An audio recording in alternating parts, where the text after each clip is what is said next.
With us now, pediatrician, assistant professor at LSU Health Sciences Center, Dr. Corey Hebery. Doc, it's good to see you, as always.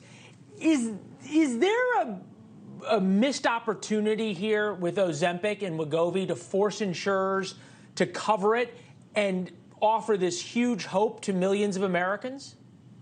There is, and I'll tell you why. There's several reasons that are going through my head right now as to why we can't do it.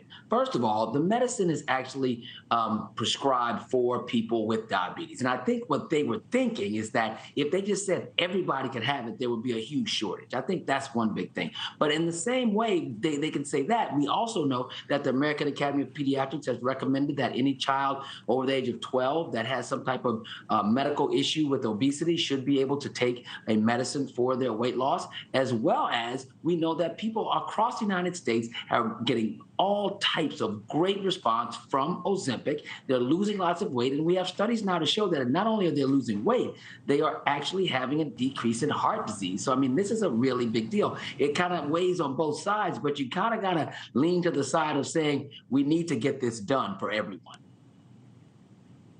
Yeah, I just think about the insurance lobby and how powerful they are. You got the pharma lobby that obviously wants to keep prices high. The insurance lobby, insurance companies won't cover anything that they don't absolutely have to. Obesity demographics by race. Black and Hispanic is 7 to 10 points higher than whites. Obviously, Asians is much lower. Obesity has tripled over the last 60 years in the United States. 7 in 10 Americans obese or overweight. This is a game changer, and I just can't help but think that the insurance companies are sitting there going, in the way it could save so many people's lives, it could also cost the insurance companies an arm and a leg. Why don't you think politicians are talking about this more?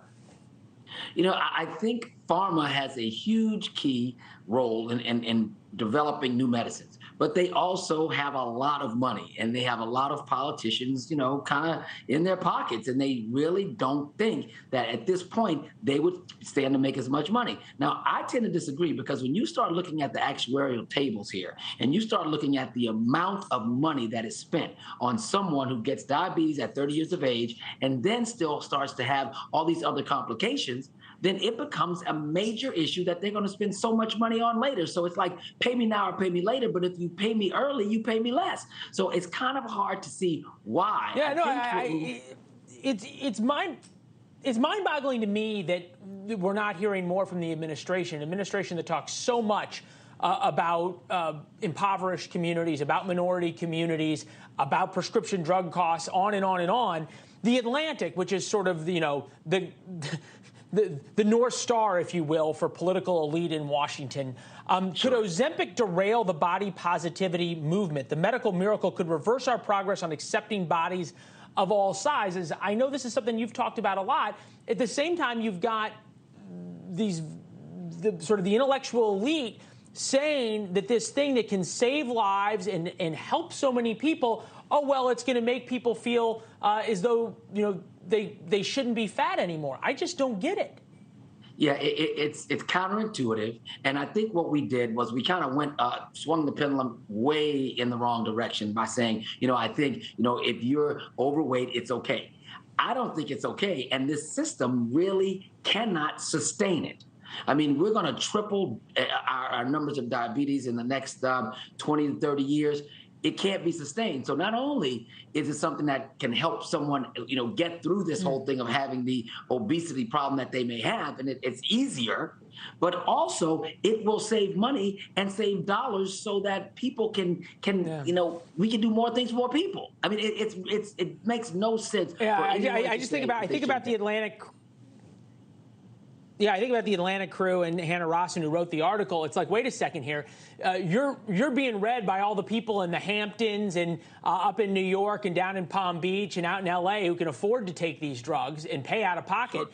The rest of America that can't could be helped so much by them. And you're telling them, oh, don't worry, just be okay with being fat. It's unbelievable to me. All right, Doc, it's always good to see you. Thank you very much. We appreciate it. You're welcome. It's only a matter of time, though. They cannot fight for too long, much longer. Yeah, you hope so, that eventually the insurance companies are going to be forced to cover this, and the people like the Atlantic will just accept it and let the rest of us have what they already do. Good to see you, sir. Thank you. Thanks for watching. Go to newsnationnow.com to find NewsNation on your television provider. And don't forget to subscribe. Click the red button to get more of NewsNation's fact-driven, unbiased coverage.